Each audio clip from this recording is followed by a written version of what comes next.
Local presentation of Read About It is made possible in part by a grant from Cox Communications of Oklahoma City, proud sponsor of this effort to promote reading, education, and literacy in our community.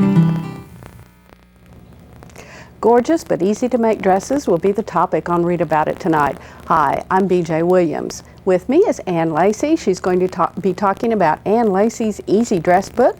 Susie Beasley will talk with Ruby Soutier. Kids Corner will feature Rosemary Zarsky. Doug Benton, Clyde Martin, and Gary Rodriguez also have books for us. Coming up, Ann Lacey.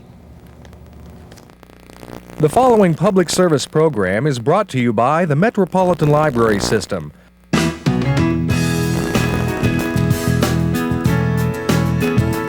And now, Read About It, with your host, BJ Williams.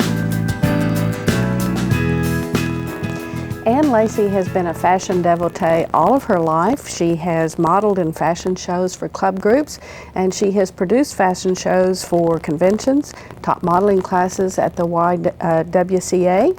In 1986, she formed Fashion Oklahoma, a networking club that attracted designers, models, manufacturers, etc. Her Easy Dress, which is what she's going to be talking about, came out of that experience. Ann also has a PhD from Oklahoma City University. She's here today to tell us about Ann Lacey's Easy Dress book.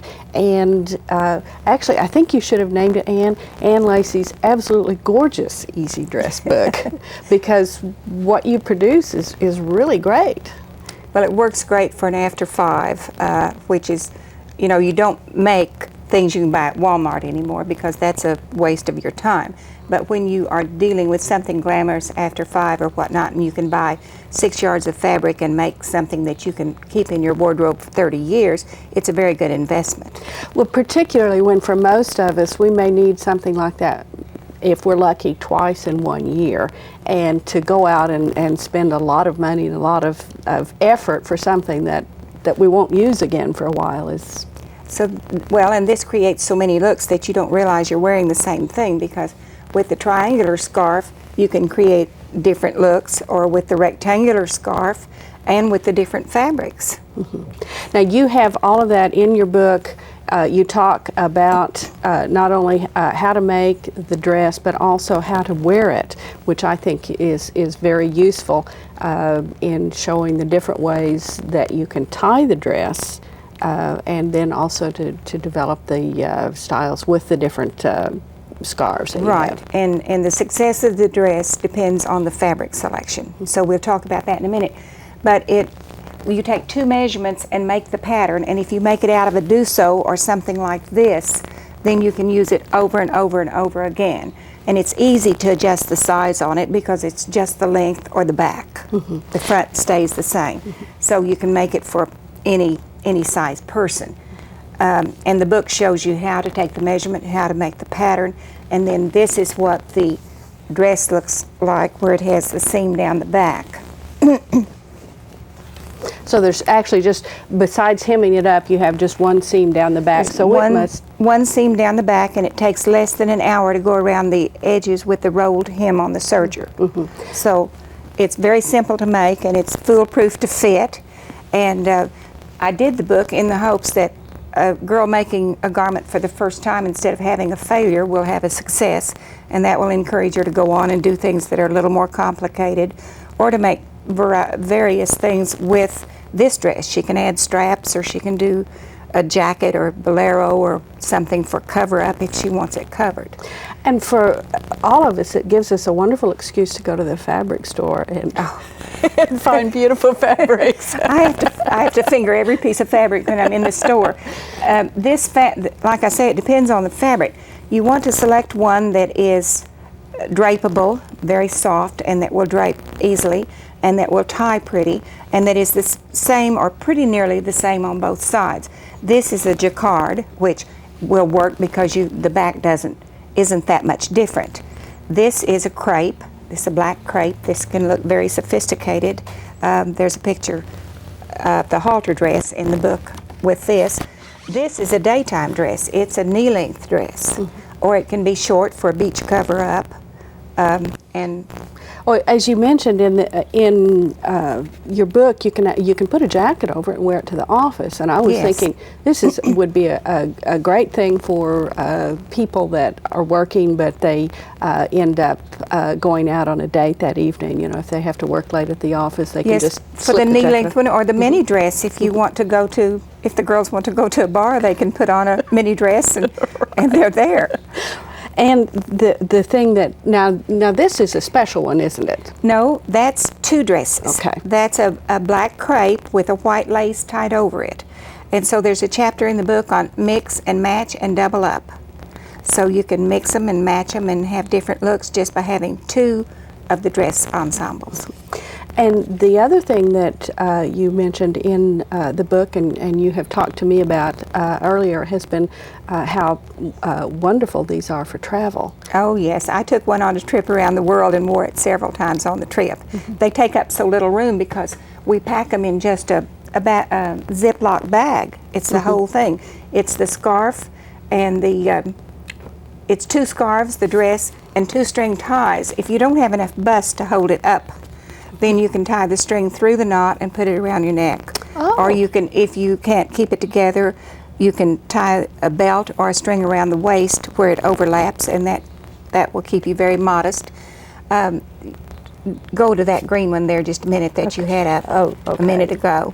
This one here. Now this one is seamed down the front, so you can run a seam from the bust to like the knee and wear it just flowing.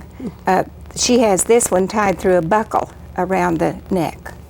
Okay, so that is for those of us who are just a little bit afraid the wind is going to blow it open. We can go ahead and That's seam right. that up. That's your security. Right. Well, they're here in Oklahoma. Your security and your modesty. Right. But now the book goes through all of this. It has wonderful illustrations of all of these, the different ways that you can wear it. I was truly impressed with what you can do with really two pieces of cloth, because you've got the one for the dress and then one for one shawl, or Well, if you want the two. And both of them work for a top, or the rectangular one will work for a skirt. So you can use the triangular scarf to tie a top, and you can use the rectangular skirt for a scarf for a skirt. So there's all kinds of combinations. And then I have a chapter in here on how to wear a square scarf, how to make a long bias scarf, and how to make a body dress out of a scarf. So this, I think if somebody who didn't sew very much but did have access to a sewing machine got a copy of that book, they would really be able to create a wardrobe, wouldn't they? Well, I think you could buy the fabric in the book and take it to a dressmaker and let her make the pattern, and then she could make, because they'll do it for very little, you know, if it only takes them an hour. And then you've got something that, as you said, you can wear around the world. Well, and I think every designer, big name designer, has come up with some version of this dress over the years, and it recycles at regular intervals. and I've had it in my closet for 30 years. And just, what impresses me is how simple it is to do. Very simple. I know a lot of people just sort of freak when they hear, well, you have to make the pattern, but you're talking about taking two measurements. Two measurements. And shows you how to lay it out on squares, and shows you where to put the dots, how to measure to make the pattern. And once you've made it, then you can use it on and on and on. You can go back to the fabric store again and get more beautiful fabric. You'll feel all of it. Right. Also, I have one that's in a wool knit, a wool jersey that I wear in the wintertime. I wear it over a blouse or shirt, or I wear it under a sweater. So it looks like a wrapped skirt, but it's just a short one made out of black knit jersey. How wonderful. Well, I want to thank you very much, Anne, for being with us and showing us how to be really fashionable. Thank you. Thank you for having me. We've had with us today Anne Lacey. She's been telling us about her Anne Lacey's Easy Dress book. You can find it at your library and your favorite bookstore. Coming up, Susie Beasley will be talking with Ruby Soutier. Ruby, come on, give us a little overview of Curly Girl, the handbook by Lorraine Massey. Well, this is probably the most personal book that I have ever brought, and This book has a subtitle, and I can't remember the whole subtitle, but the way it ends is Set Them Free, Curls, How to Love Them, Right. Take Celebration Care of of them, curls. and set them free. And to me, setting curls free might be kind of a scary thing to do, but this book is written by a hairdresser who has naturally curly hair, which makes you think she's a very good author for a book called Curly Girl. But this book opens with a quiz that you take to let you know if you have curly hair. And it goes on to talk about the fact that there are 3 types of curly hair. There are corkscrew curls, there are Botticelli curls, and there are wavy curls, which to me wavy is probably the best kind of curls to have. And when it gives you characteristics, and it gives you a spring factor test that you can take to figure out which type of curls you have. And I figured that I probably had corkscrew curls because my curls are fairly tight, but when I took the spring factor test, You found out I something found different. out that actually I have Botticelli curls, which is such a pretty name, Botticelli curls. yes. I like that name. But it goes on after you take the test, and it goes on and it tells you how to take care of curly hair, and it tells you some simple hairstyles that you can do. It tells you how to find a hairdresser that is sympathetic to curly curls, hair. right. One of the most fun things about this book is that it has like confessions of curly girls, and they talk about the rolling your hair on the orange juice cans to make it straight, and ironing it, and Just different things. using straighteners. There's also a chapter in this book about caring for African American Right. hair, which is curly hair as well. Right. And at the very end of the book, it has a 12-step program for curly girls. But her whole point of this book is to like the fact that you have curly hair, try to make the most of curly hair. And her 12-step program has to do with reciting to yourself, I will no longer blow dry my hair straight, and I won't iron it, and I won't do this. So this book is, as she says, it's more than just hair, it's an attitude thing. It is, it Okay. is, and it's a great book. Well, Ruby, we appreciate you coming and sharing with us Curly Girl. And this is by Lorraine Massey, and this is available at your local library and perhaps your local bookstore. And we'll see you next time. Thank you, Ruby.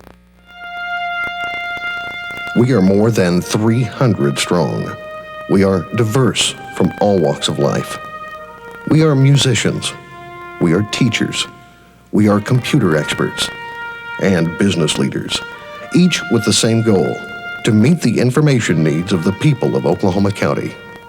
We are the librarians of the Metropolitan Library System. How can we help you? Doug Benton dropped by, so he's going to get to listen to and maybe ask questions about the books I'm going to tell you about. This first one, Doug, is Freedom's Landing. It's by Anne McCaffrey. It's the 4th in a series that she has written. Now, bear with me on this. I've got to give you some background. All right. Which is the Earth has been invaded by an alien species called the Kateni. I like that. They look kind of human. They have, that plays because we end up with a human female, Chris, who is romantically involved with one of these Kateni. She gets enslaved, but the Kateni have an interesting way of handling obstreperous slaves. They dump them on an uninhabited planet, and if they live, then they come back and start making free with all the produce or whatever that has come up. So Chris gets dropped on this planet, but her Kateni friend Zynal also gets dropped. He apparently offended somebody he shouldn't have. And so he says, well, you dropped me with these people, I'm going to stay with them. Anyway, they triumph. They end up freeing the new planet and freeing Earth, and also freeing the Kateni, who it turns out had been enslaved by an evil kind of parasitic sort of a very intelligent creature. So Freedom's Landing starts with the free planet botany, the free planet Earth, but both of them need all sorts of mechanical things, solar powers, batteries, and that sort of thing that had been previously looted from both of them. And they have to figure out how they can get these looted items back from the Catini, who are also great traders and have developed an addiction for coffee. Now, if you've been reading the other books in the series, Doug, okay, are you still with me here on this? If you've been reading the other books in the series, then you're going to meet a lot of the people that you had met in past books. And it's obvious from the way this book ends that McCaffrey plans several more in the series. It's going to be a little bit like her Pern series with permutations. Yeah, you know, when you started talking about dumping these people on these planets, I thought it's like a penal colony. Yeah. And then when you mentioned the word botany, I thought Botany Bay. That's Australia. So do you think that maybe she got an idea for some of the background from? I think from so. English history? I think so. And in fact, the people that were dropped voted on what they should name the new planet, because of course the Catini didn't say, we're dropping you on Botany Bay. Yeah. So, but they took a vote, and Botany actually ended up being the winner. So fairly intelligent people. There's a little bit of survival stuff in there, but at this point, she's working towards cooperation between species, which is something that she had done before. But I wouldn't really recommend this book, Doug, unless you had read the other books in the series. Okay. You need to catch up on that. Okay. And it's time to go now. Thanks for listening to me talk about Enjoyed it. Freedom's Landing by Anne McCaffrey. Thanks, Doug. Coming up next, we have Kids Corner, and Rosemary Zarski will be telling us about a book for our young people. Rosemary, what have you brought for us today? I've brought a book called A Day for Vincent Chin and Me, and it's by Jacqueline Turner Banks. Now, there's several twists in this story, but the first one is that it's Chin, but it's actually about a Japanese boy, isn't it? That's right. Tommy is your regular, everyday American boy who happens to be of Japanese descent, and he tries to blend in with the woodwork whenever possible. But his mother is planning a rally in memory of Vincent Chin, who was a Chinese, who was murdered in the past in this book. He was murdered because he was an Oriental. And it sets the stage for understanding that rights are only your rights if you fight for them. And Tommy can't understand this. Why does his mother have to bring so much media attention to them? But then he rescues a deaf girl from being run over by someone who's not paying attention and is going about 40 miles over the speed limit. And he says, somebody's got to do something. But you know, City Hall, they're not going to do anything. Right. So he and his friends, who call themselves the Posse, and from the book I gathered some of them are from other ethnic minorities, decide they're going to do something. They price out the cost of concrete. They measure where they think it'll be the most effective, and they decide they're going to build them a speed bump. Enterprising young men. And women. And women. Oh, right. I'm sorry. In fact, the planner, the best planner of the lot is a young lady. She says, if we're going to do it, we're going to do it right. And, you know, they work at this and they plan it and they go out late Saturday night and they build their speed bump. And one of the things Tommy has learned from watching his mother is the value of media sometimes. And so he sends a fax to the newspaper and the television, and so naturally they're there photographing the situation, and they're photographing the speeders going by, and those that go by after the speed bump, they sort of see what happens when they hit it full speed. What's the city going to do? Well, read the book and find out. And this would be for what age? This is really designed for 3rd to 6th grade, but I think any child that could read the book and understand the words would have a ball with it. Okay. Thanks, Rosemary. And remember, you can find A Day for Vincent Chin and Me at your library and your favorite bookstore. time to do the New York Times bestseller list. We'll start out with hardback fiction. Number 10 is The Lovely Bones by Alice Sebold, The Shelters of Stone by Jean Auel, The Mulberry Tree by Judy Devereaux, The Nanny Diaries by Emma McLaughlin and Nicola Krauss, In This Mountain by Jan Karan, Fire Eyes by Clive Cussler with Paul Kemprekos, The Emperor of Ocean Park by Stephen Carter, Hard 8 by Janet Ivanovich. Number 2 is Sunset in Saint-Tropez by Danielle Steele, and number 1 is The Beach House by James Patterson and Peter DeJong.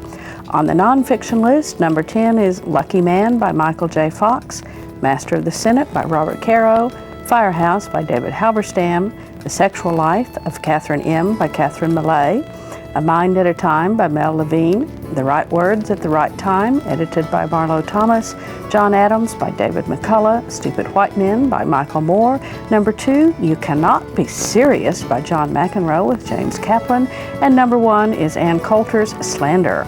On the children's list, number 10 is Junie B., First Grader at Last by Barbara Park, Harry Potter and the Sorcerer's Stone by J.K. Rowling, The Wide Window by Lemony Snicket, Harry Potter and the Chamber of Secrets by J.K. Rowling, Artemis Fowl, The Arctic Incident by Ian Colfer, The Reptile Room by Lemony Snicket, The Unauthorized Autobiography, The Bad Beginning by Lemony Snicket, Junie B., First Grader, Boss of Lunch by Barbara Park is number 2, and number 1 is J.K. Rowling's Harry Potter and the Goblet of Fire. Coming up next, we have Doug Benton from the Metropolitan Library System and the Oklahoma Gazette. He'll be talking with Clyde Martin, that renowned radio opera host. Thank you, BJ.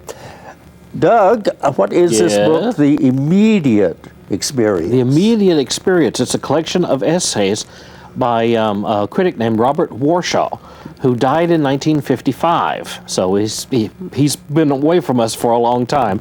This is a new edition of his essays with, I think, 8 or 9 that were not previously collected before. Warshaw was one of the first intellectual critics to start writing about popular culture in a serious way. His thesis was that from the 1930s on, of course, popular culture became more and more important to more and more people in this country, but intellectual critics didn't know how to handle it, so they kind of relied on an ironic approach. And he said that the material deserved better than that. It really deserved to be analyzed for what it was. And he said, when you have an experience of a great work of art, it's sort of a cumulative thing, and it builds with you over the years. You don't read Dostoevsky, just once and then forget that you read it. That it's good enough, it becomes part of you. Where he says, with a popular work of art, the experience is immediate. It hits you right away, and it usually doesn't linger unless it's a greater work of popular art approaching the more serious stuff. So he has essays in here on comic books, which he did not approve of. He didn't condemn them outright, but his approach was sort of, okay, read it, get it out of the way, and then go on to something better. Don't spend your life like some of us, longing for the comics of youth. He writes about movies.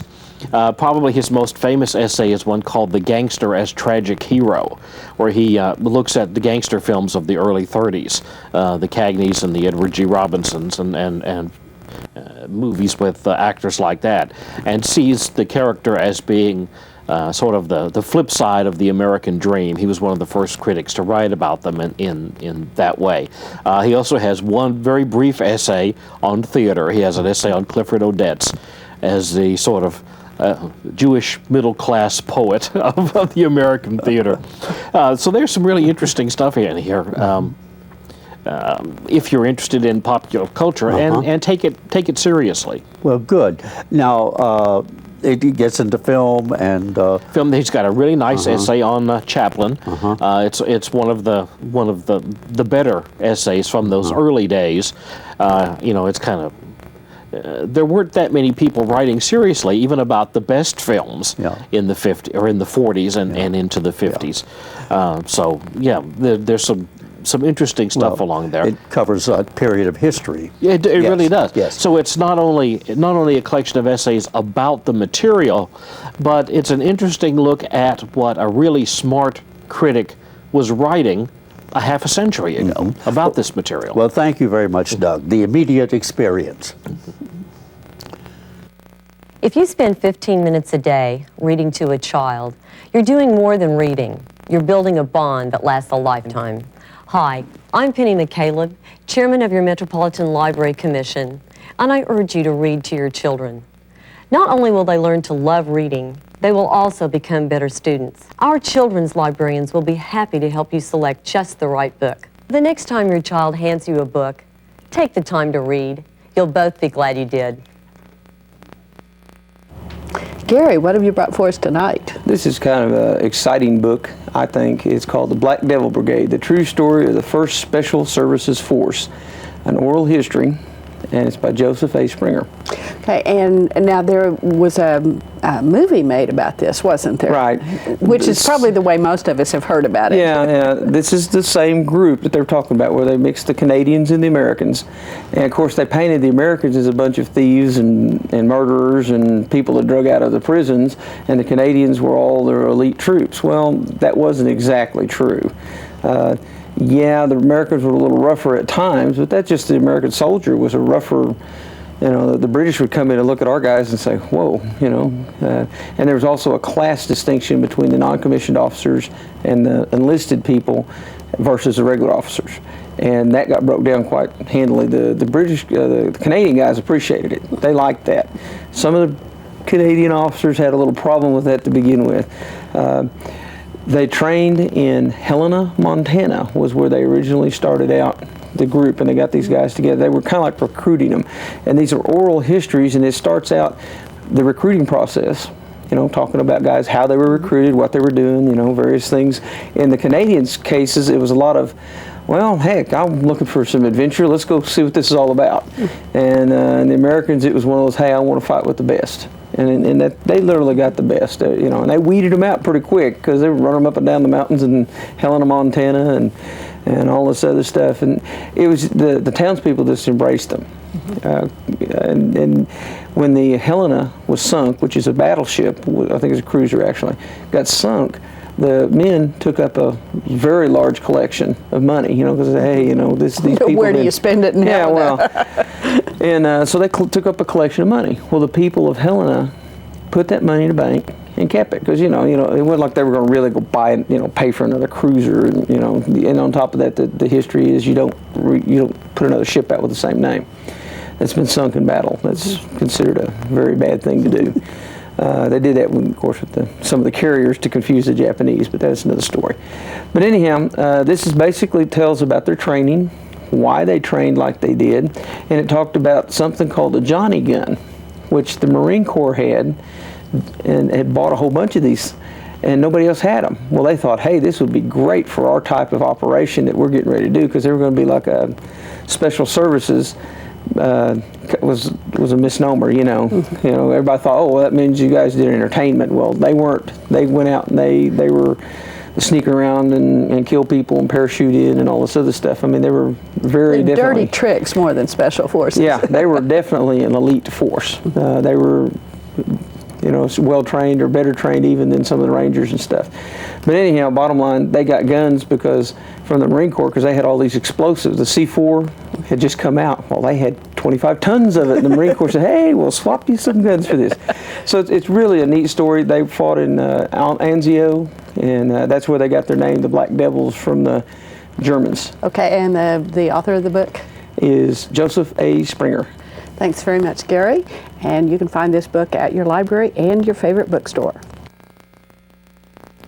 Thanks for being with us, and remember, for children preschool up through high school, it's not too late to go to your favorite library and sign up for summer reading, all kinds of goodies, plus baseball night at the Red Hawks Baseball Stadium in August. Thank you very much for being with us. Check us out at www.metrolibrary.org, and we'll see you again next time.